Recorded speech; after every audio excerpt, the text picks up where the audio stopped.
Naku, eto na mga kababayan. Kumusta po kayo? Magandang umaga, magandang gabi, magandang hapon, magandang tanghali.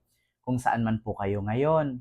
Ngayon po, meron po tayong panibagong update, meron tayong panibagong vlog na kung saan patungkol nga po ito, di umano, sa mga vloggers. Ayan, kung nakita nyo ha, posibleng makulong.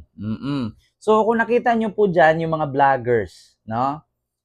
11 o 11 ka-vloggers po yan na posibleng makulong. Oo. Posibleng makulong di umano dahil hindi sila sumipot no sa Quad Committee hearing na pinangunahan ni Governor or incoming Governor Congressman Dan Fernandez. So, dalawang beses na po nag-hearing ang Tri-Committee. Una, hindi sila sumipot. Pangalawa, hindi pa rin sila sumipot. So ngayon pong pangatlo, no, this coming Friday, kapag hindi na naman sumipot, itong mga vloggers na to na 11 or 11, vlogger ng mga DDS ito, ay pwede silang makulong or i-contempt or i-warrant, di umano.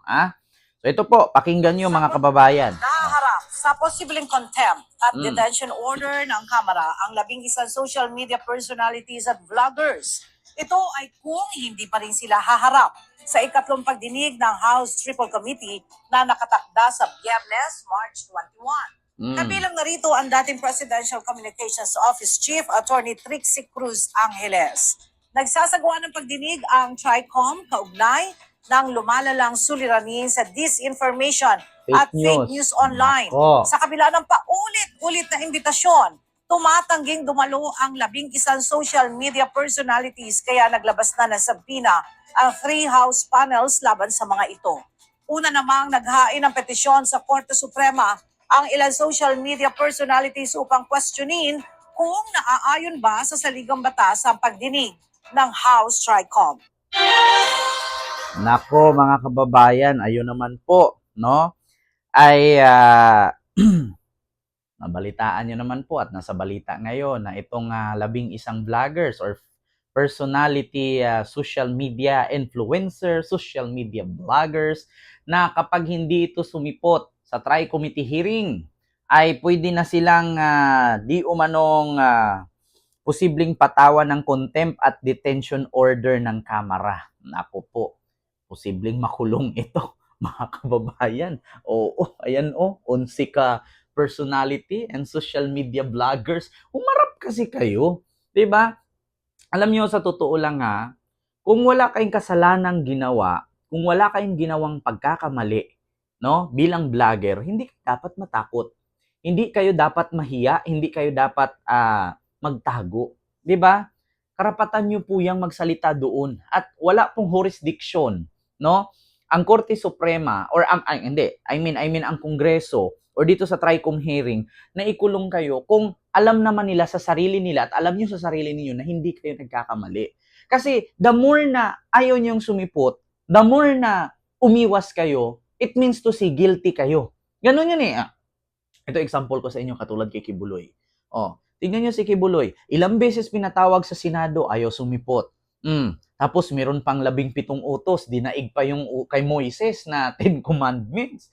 Sa kanya 17 utos hanggang sa humantong, nagtago. Binuggal ang area. Hanggang sa sinabihan ni General Torre, pasabugin natin to pag hindi ka lumabas. Ayan, lumabas nga naman. Diba? Sabi ko sa inyo mga kababayan, ito na. Alam nyo, sa totoo lang, kung ako, isa sa mga vlogger dito, pabor sa akin to. Bakit? Dito ko mailahad yung aking pinaglalaban. Dito ko mai-express yung aking opinion, yung aking pakikipaglaban. Laban sa mga tiwali na politician, mga magnanakaw na politician, at mga walang hiyang politician. Kasi, actually, vlogger ito, ano bang pinaglalaban nila? Di ba patungkol kay BBM? Magnakaw daw, cocaine daw, nagshabu daw. Kasi actually mga kababayan, hindi nyo may tanggi. Itong mga vlogger na to, pakita ko sa inyo. Yung mga vlogger na yan po yun sila lahat na nagsasabing bangag si BBM. Lahat po yan. Walang hindi nagsabing hindi bangag si BBM dyan. Lahat. nagsabi, si Marcos magnanakaw, si Marcos bangag. Ngayon, pag nandun sila sa Kongreso, sa tri-committee hearing, tatanungin lang naman yan sila. Saan yung ebidensya mo, saan yung pruweba mo at patunay na bangag si Marcos? Ganun lang. Pag hindi nyo nasagot, kulong.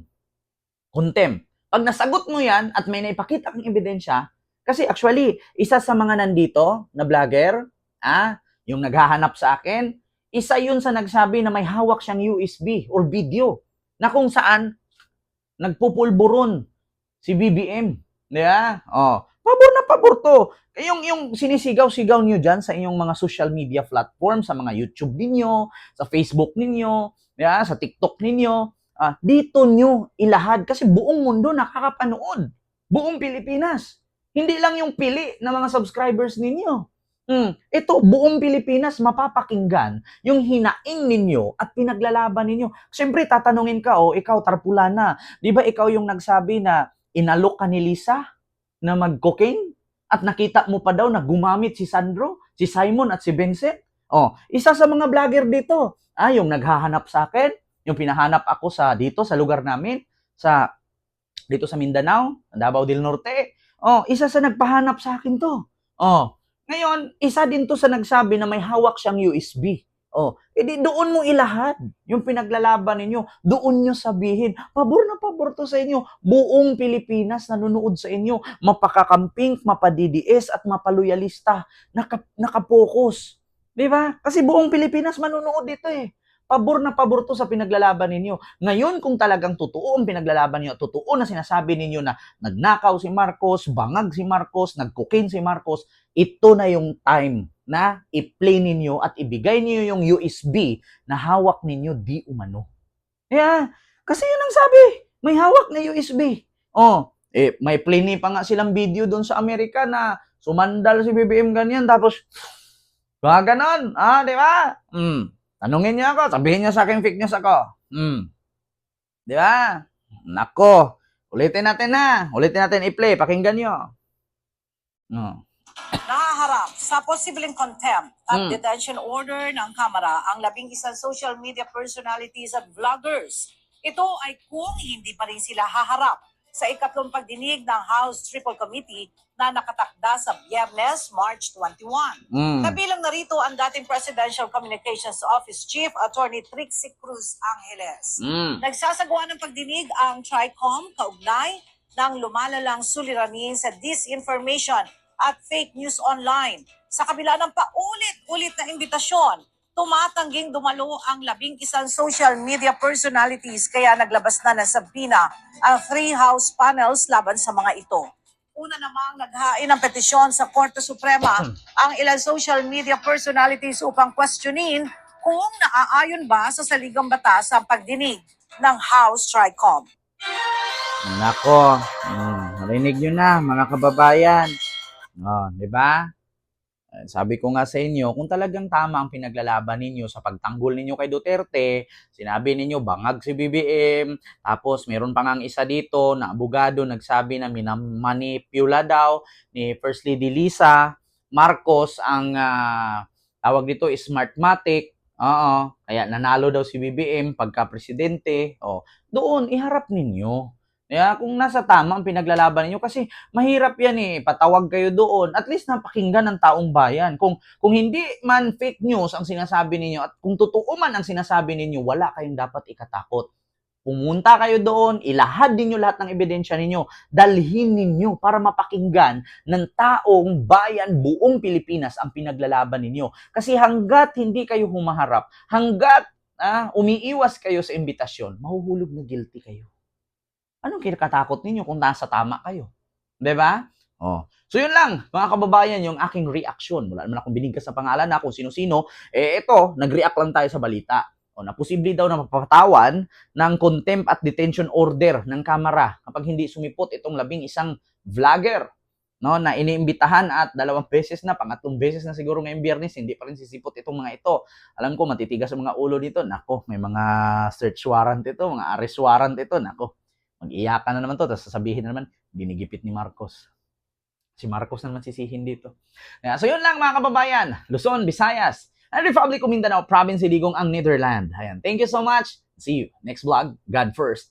Thank you.